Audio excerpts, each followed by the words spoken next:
drums. Thank you.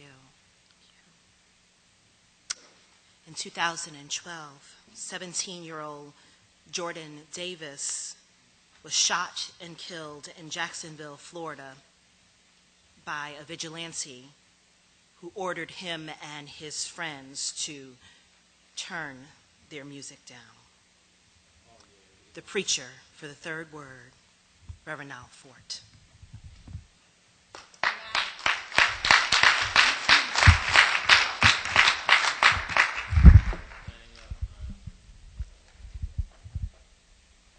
May the words of my mouth and the meditations of our heart be acceptable in your sight, O Lord, my strength and my Redeemer. Amen. I am not here to preach to you. As far as I'm concerned, Jordan Davis, both in and through his last words, has already preached the sermon we ought to be humble enough to not only hear, but to heed. I am here not to preach to you, but rather to bear witness with you. To bear witness to the gospel of Jordan Davis. The good news he courageously articulated at the very moment his body was being crucified on the American cross of white supremacy and anti-black state violence. For the next 7 minutes, I will offer a short and hopefully significant interpretation of Jordan's last words and what they may mean for us today. On November 23rd, 2012, around 7:30 p.m., 17-year-old high school student Jordan Davis drove with 3 of his friends to the Gate gas station in his hometown of Jacksonville, Florida, to buy gum and cigarettes. While the driver, Tommy, was in the store, 45-year-old white male Michael Dunn, who was sitting in an adjacent vehicle, asked Jordan and his friends to turn down their music because, according to Dunn, it was too loud. Initially, Tevin, who was sitting in the front, complied. But Jordan objected, uttering these words that would become his last. Quote, "Fuck that nigga. Turn that shit up." Dunn then proceeded to take his handgun out of his glove compartment and fire multiple shots into the boy's vehicle. Jordan was shot several times and pronounced dead shortly thereafter. For the next 5 minutes, I will speak from the theme, the blessing in the curse. The blessing in the curse. The so-called prosperity gospel movement has successfully ushered in not only an insidious theology equating one's faith with one's finances, but it has also authored an insufficient vocabulary that is unable to speak to the ills plaguing black life both here in America and abroad. We hear these sayings all the time. I'm blessed and can't be cursed. Or, I'm too blessed to be stressed. Y'all know what I'm talking about. And while I'm not here to critique anyone's personal linguistic preference, the truth is, while some of us black folk as individuals may feel that way, the reality is that as a community and a people, politically, socially, and economically, we are far from blessed. To make matters worse, because of the popularization of prosperity gospel preaching and practice, we no longer have the language to tell the truth about the hell we're catching as black people living under the yoke of this American empire. So the miracle of Jordan Davis, my brothers and my sisters, is that he was able to articulate that which the church and the larger faith community simply cannot. Now, I understand this may be difficult for some of us to receive. And that's okay. The sun-baked Palestinian and Jewish political prisoner named Jesus wasn't well received either.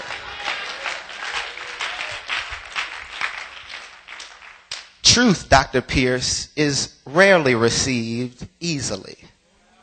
But the reality is that Jordan Davis did in a few seconds what the church has failed to do for over 500 years. That is, call out the demon of white racial supremacy in the name of justice.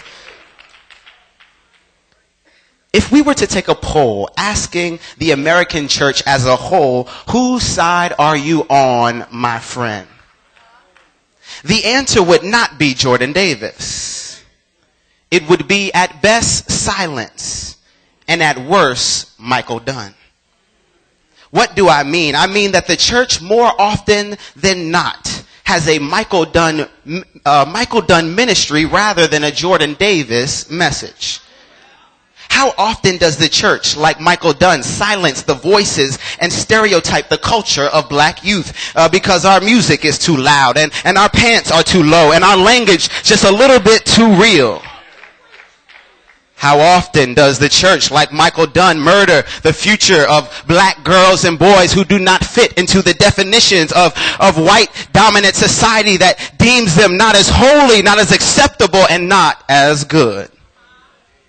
The hard truth today, my brothers and my sisters, is that every time a black teenager is not welcomed by the church because of the way we look, because of the way that we talk, because of the way that we dress, we are perpetuating the same pattern that took Jordan Davis's life.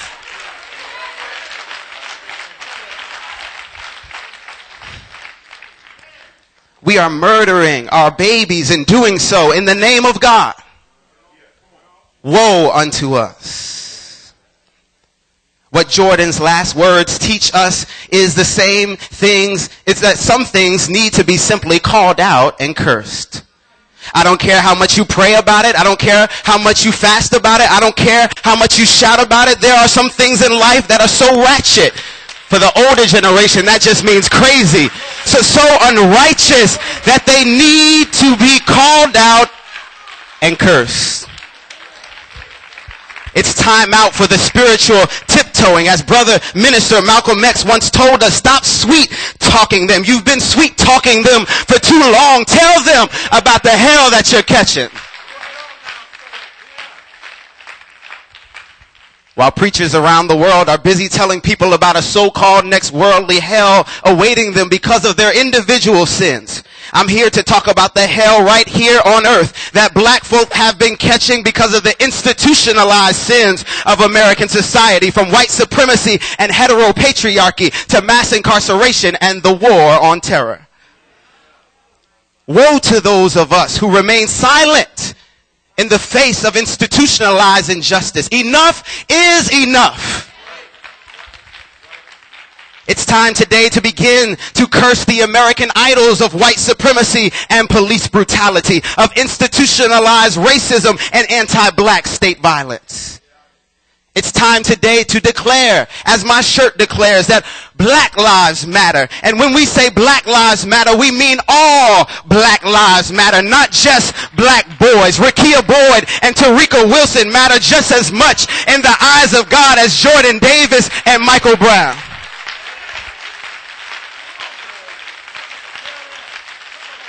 All Black Lives Matters, not just cisgendered straight black men. Our queer and trans sisters and brothers matter just as much in the eyes of God than anyone else.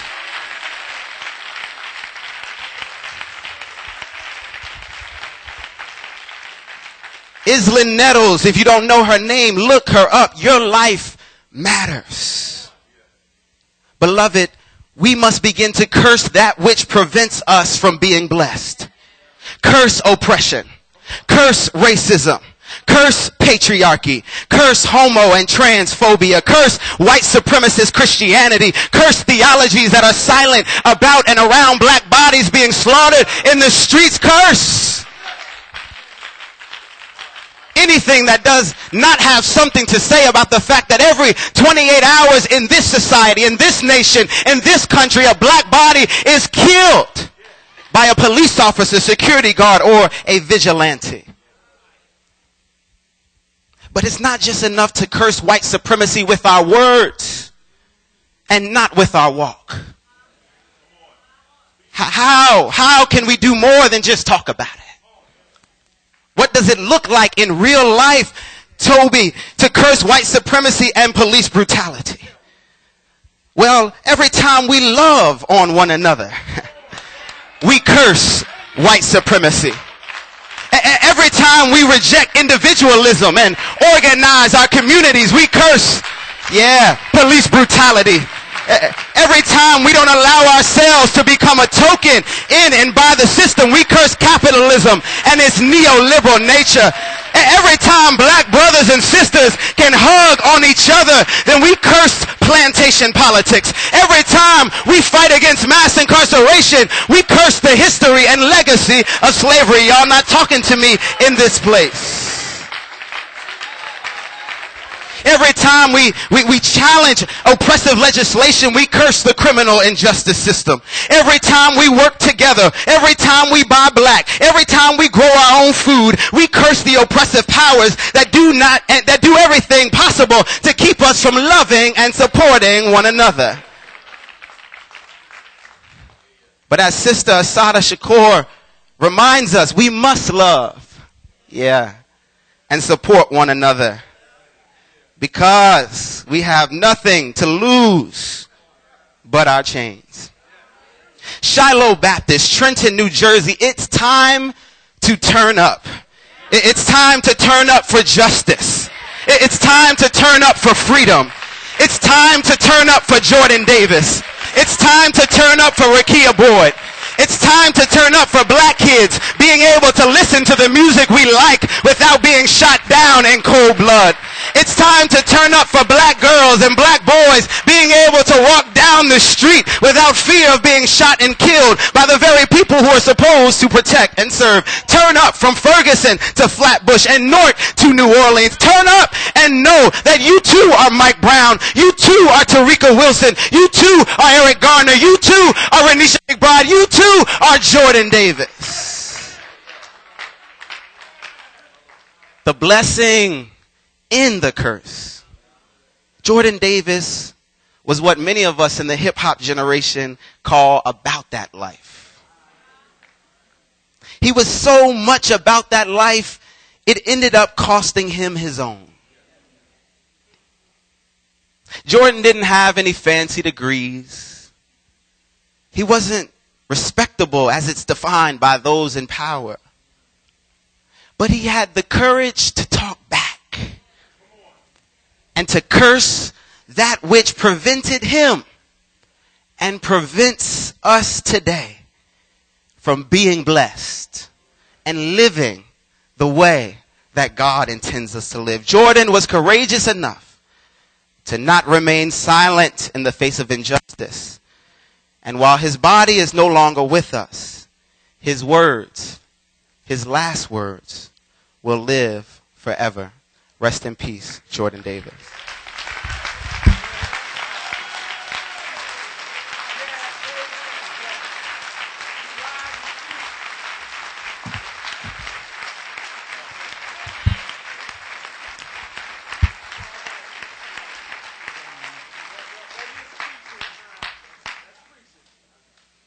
Powerful word in memory of Jordan Davis.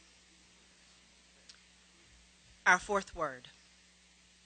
In 2014, 18-year-old Michael Brown was shot 6 times and killed in Ferguson, Missouri, by a police officer who ordered him to stop walking in the street.